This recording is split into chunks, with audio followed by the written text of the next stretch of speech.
Gunnar Nuuma, kes on mees kui orkester, et on inspektor, on ka kohtunike vaatleja ja Gunnar korralik tutsialas, et siin ohtlik moment ja Tommy Tooming tõrjub. Kartsab uuesti. Nuuma, kas läheb löögile? Kondike, löög! Nuuma ja ongi sees, Temari Nuuma avab selle mänguskoori. Väga hea rünnak, kogenud Juhan Kondike, kogenud Brutšenka ja uus mees Joonas Kartsep. Äraneb ja Vassiljev on palli taga. Ja ongi sees, 1-1. Artur Makarov, just rääkisime temast ja nagu ma enne ütlesin ka, et sellises kohas selline meeskond, mõnus asi, millega vastu nägu saada. Väravahid teavad seda väga hästi, Vassiljev paremale otsib ja Tooming, save tuleb õigel ajal väravast välja. Aga ebakvaliteetne algus ja nüüd Vassiljev uuesti ja kohe karistus, et nii see on, et väravahi elu, eks ole, et tõrjud või blokeerid lööki, saad palli kätte, tahad kiirelt alustada ja ebakvaliteet. Bistrov, Štjuf, keskel on Artur Makarov, ootab palli ja kõrvade vahele, nagu räägitakse, väravahile pannakse kõrvade vahele 1-3 Edvin Štjuf.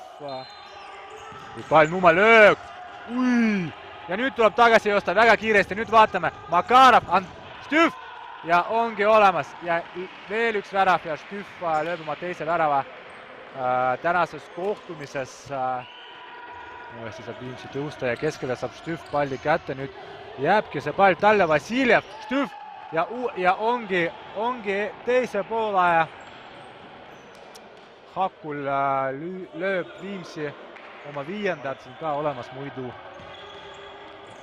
Ja eksibki Bistrov ja saab lüüa ja ongi sees Temari Nuuma, tema teine löök ja maru vihane on Mark Boskin ja mõistan teda, et nii lihtsalt tuli see pall. Ei ole võimalik.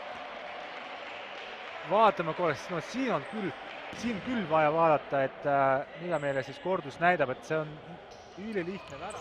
Rebane. Kaotab palli keskväljal, väga ohtlik, et 3-1 tuleb ja Štjuf ja paneb varbaga üles. Raul Rebane keevitas praegu Reivenselit seda 7. ja nüüd Vlado keskele eksib. Nüüd kesktsoonis lööb ja tõrjub Tommy Tooming. Andreev läheb tagaposti seal. Ervin Štjuf suunabki palli tagaposti ja ongi olemas, et 8-2 ja Nikita Andreev lahend. Andreev, Štjuf ja katsetab ja lööbki vasakusse, siis väravahi poolt vaadatuna vasakusse nurka.